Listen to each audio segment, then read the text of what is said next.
మొన్ననే ఒక నోటిఫికేషన్ ఇచ్చింది ఈ కాంగ్రెస్ ప్రభుత్వం. దాని ప్రకారం ఏంటంటే మేడిగడ్డ బ్యారేజ్ లో 92,77,343.57 క్యూబిక్ మీటర్ల ఇసుకను ఒక బ్రాహ్మణపల్లి నుంచి మొదలుకొని తర్వాత మన బెగ్లూరు, ఎల్కేశ్వరం, బొమ్మాపూరు ఈ తదితర సూరారం, కుంట్లం ఈ ప్రాంతాల్లో 92,77,343.57 క్యూబిక్ మీటర్ల ఇసుకను మేడిగడ్డ బ్యారేజ్ నుండి తీయాలని చెప్పి నిర్ణయం తీసుకుంటూ కాంగ్రెస్ ప్రభుత్వం మొన్ననే టెండర్లు ఆహ్వానిస్తూ నోటిఫికేషన్ రిలీజ్ చేసింది.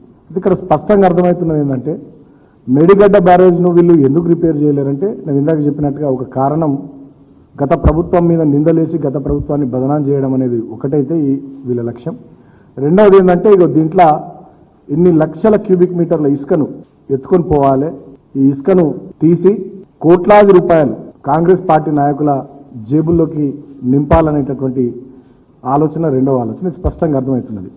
ఈ విషయం మేము ఎందుకు చెప్తా ఉన్నామంటే నేషనల్ గ్రీన్ ట్రిబ్యునల్ తీర్పు కూడా ఉన్నది. ఎన్జిటి తీర్పు మా ఆ ఏరియాలో పెద్దపల్లి, భూపాలపల్లి జిల్లాలకు సంబంధించి గతంలో మానేరు నది పైన కూడా ఇట్లనే కొన్ని ఇసుక రీచ్లు వస్తే అక్కడ పర్యావరణానికి నష్టం కలుగుతుంది, ఇబ్బంది అవుతా ఉందని చెప్పి కొంతమంది నేషనల్ గ్రీన్ ట్రిబ్యునల్కి పోతే పర్యావరణ అనుమతులు లేకుండా ఎలాంటి ఇసుక రీచ్లకు ఆ ప్రాంతంలో ఆ జిల్లాల్లో అవి నదులైనా ఉపనదులైనా వాగులైనా ఎక్కడ కూడా అనుమతులు ఇవ్వద్దని చెప్పి నేషనల్ గ్రీన్ ట్రిబ్యునల్ రీసెంట్గా ఒక జడ్జిమెంట్ కూడా ఇచ్చింది, బహుశా పోయిన మే నెలలో అనుకుంటా.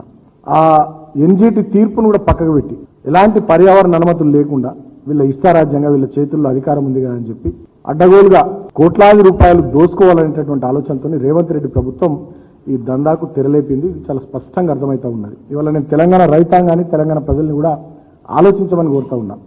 మేడిగడ్డ బ్యారేజ్ను రిపేర్ చేయకుండా అక్కడ కనీసం ఒక 2-3 నెలల్లో వాళ్ళు అనుకుంటే జనవరి, ఫిబ్రవరిలోనే వాళ్ళు ఒక కాఫర్ డ్యామ్ లాంటిది కట్టేసి ఆ 7వ బ్లాక్లో కుంగిపోయినటువంటి పిల్లర్లను రిపేర్ చేసి వాళ్ళు వాడుకలోకి తీసుకొచ్చేటటువంటి నీళ్లు నింపి కన్నపల్లి పంప్ హౌస్ నుంచి ఎత్తిపోసే పరిస్థితులు ఉండే.